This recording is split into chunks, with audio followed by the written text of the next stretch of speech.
Spoštovane krajanke in krajani krajevne skupnosti Tržišče. Ponovno je leto naokoli in zaradi razmer se ne moremo srečati na kulturni prireditvi o prazniku krajevne skupnosti.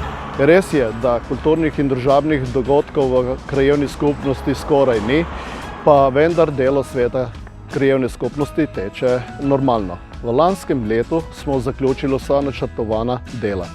Tako smo na novo uredili odseke cest v Tržišču, Marendolu in Kapli vasi. Urejena je bila tudi pešpot od Tržišča do Kapli vasi, ki služi večji varnosti pešcev na tem delu. Začeli smo z obnovo prostorov za potrebe aktiva kmečkih žena in sedaj je v zaključni fazi. S tem bo pridobljen večnamenski prostor s sodobno opremljeno kuhinjo. Ob tej priliki bi se zahvalil aktivu kmečkih žena za opravljeno delo v 30-letnem delovanju in iskrene čestitke ob njihovem jubileju. V letošnjem letu pa je predvidena obnova odsekov cest na Vrhku in Tevčizah.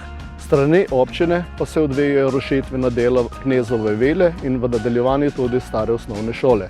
S tem se bo pridobil prostor za urejanje ceste skozi Tržišče in pridobile se bodo tudi gradbene parcele. Zahvaljujem se zaposlenim v občinski upravi ter županu za dobro sodelovanje, vam krajanom pa iskrene čestitke ob prazniku in upam, da naslednje leto poteka v normalnih razmerah.